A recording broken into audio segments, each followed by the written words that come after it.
Hello everyone, this is Muhammad Markotatil.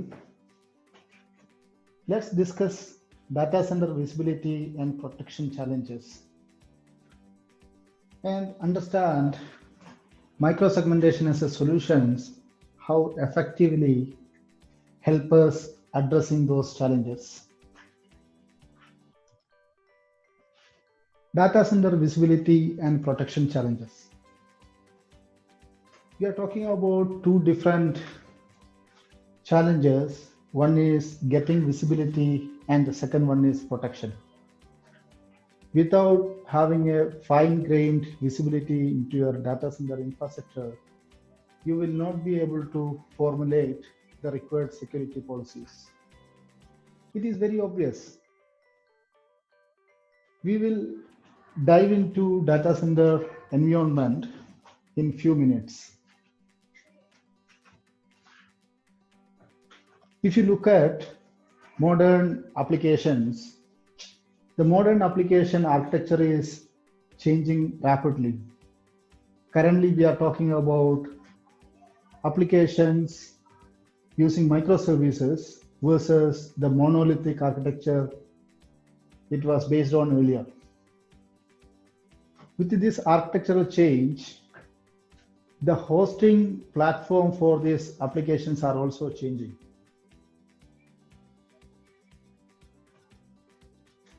From the data center perspective,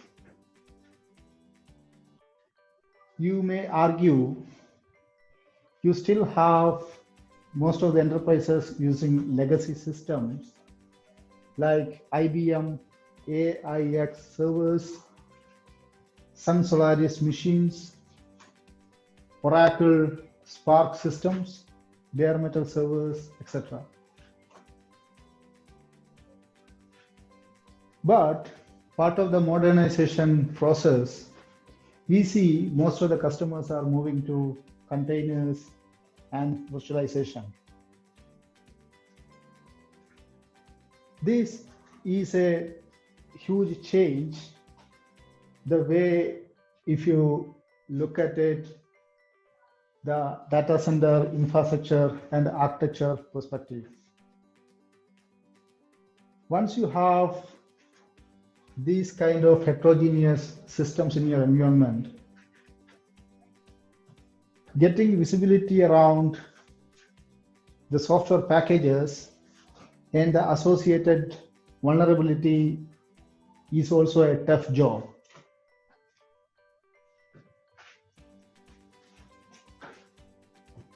It is not only about software packages and vulnerabilities. How do you know the traffic flow which is happening in your data center? And first of all, why you should know the traffic flow details? We are talking about application dependency mapping, application flows. What is the need of application flows? If you are a security engineer, when you develop a security policy, you may need to have a source machine details, destination machine details. You need to have the services details. What port is it, HTTP or a DNS traffic? You should have these details to effectively come up with a security policy and apply those policy between two different systems. So before applying these security policies, getting visibility into the application flow gives you all the relevant details required to formulate that security policy. So it is really, really important. You cannot put your protection mechanism based on assumptions. Now, just getting a traffic visibility is not enough. Currently, we are talking about modern solutions working based on correlations and analytic solutions. So whenever there is a deviation or anomalies in your traffic flow, the system should be intelligent enough to let you know that there is an anomaly. Think about, there is a web server talking to DB server all of a sudden in your environment. How do you get alerted with those kind of deviations or anomalies? Or another example, you see there are lots of traffic coming from a different part of the world where you don't have any customer and you don't have any install base and you don't expect any traffic coming from that specific location. In such kind of scenario, your solutions, your security solution should be able to notify you, this is what is happening. This is a deviation we see in your network. Now, if you are a data center manager or operations manager, in most of the cases, you will be asked by different stakeholders, let's say an application owner or a security administrator. They will approach you and they will say, last week there was an outage for a certain application for half an hour. Did you make any changes to your network? Was there any change made? Who made the changes? And can we get the details of that change? Unless you have a solutions to help you with doing forensic analysis, it is going to be very difficult for you to answer such kind of questions. So the forensic analysis tool is a must to have in your arsenal to effectively handle this kind of situations.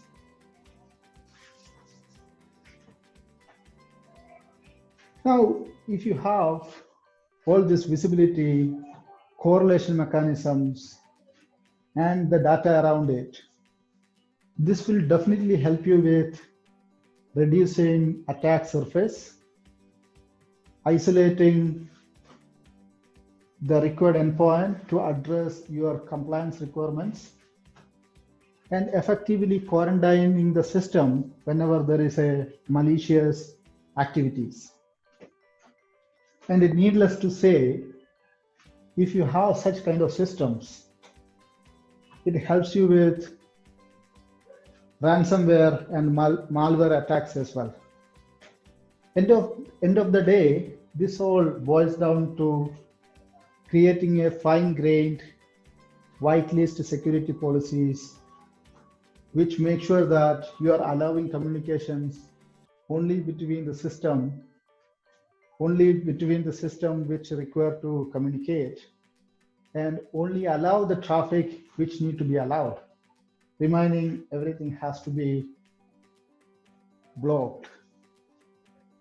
Effectively, this helps you with having a zero trust security policy for your data center environment. Now, why microsegmentation? How microsegmentation helps here? So using this topology, I would want to discuss the same.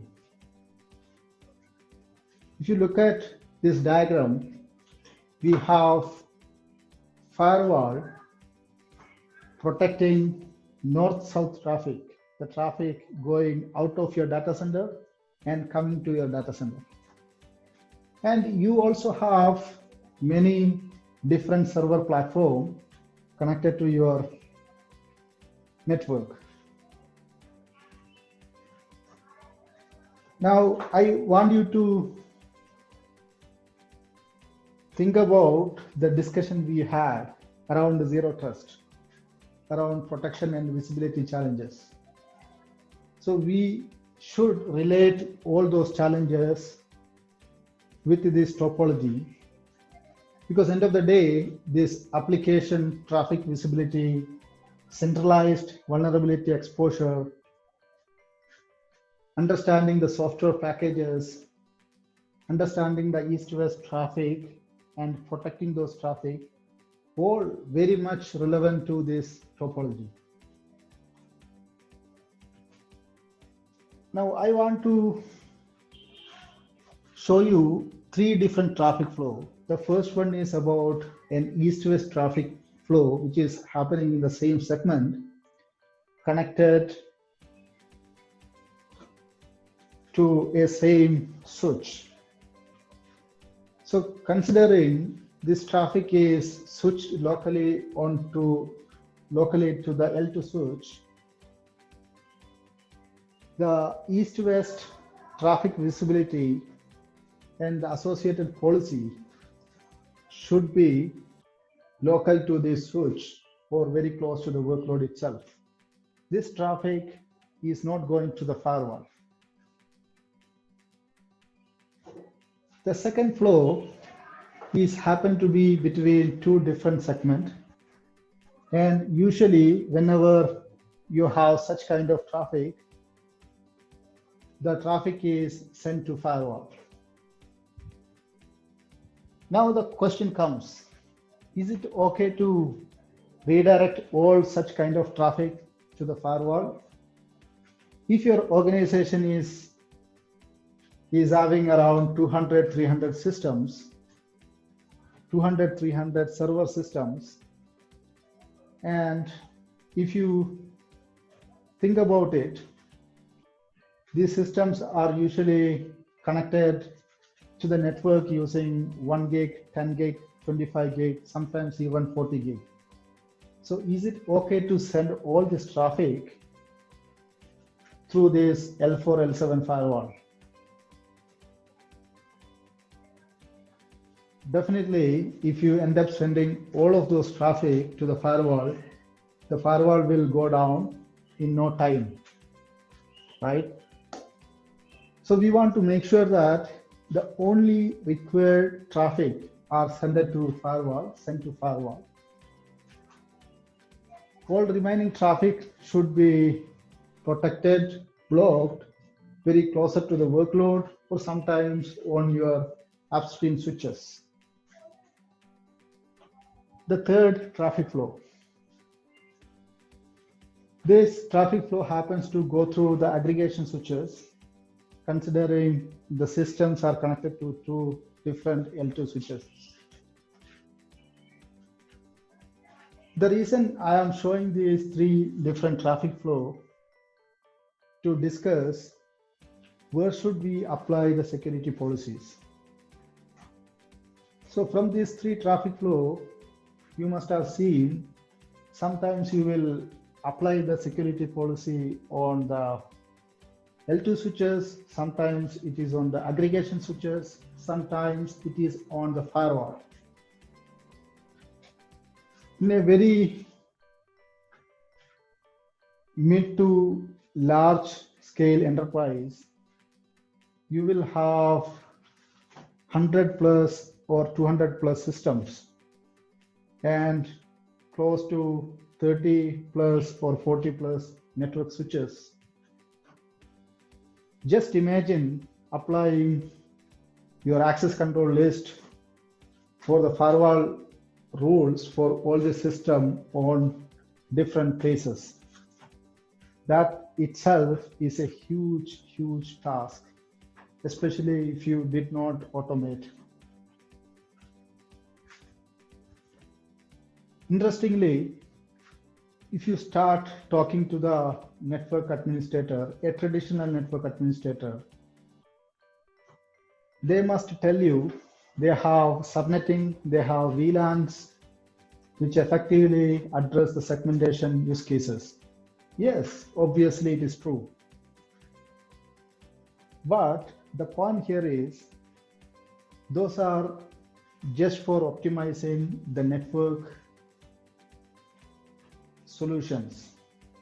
It can optimize broadcast domain, it can optimize routing table, not more than that. It is not built for security.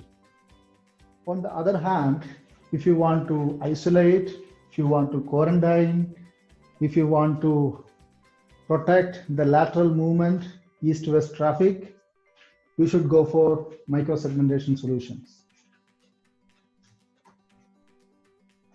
Now, what if you get a centralized solutions to effectively address all your visibility and protection challenges?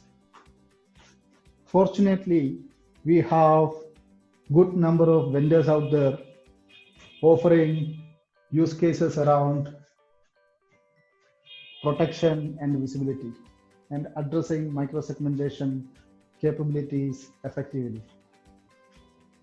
I would really encourage you to read more about Cisco Tetration and VMware NSX. I hope this session was useful, and thank you so much for listening.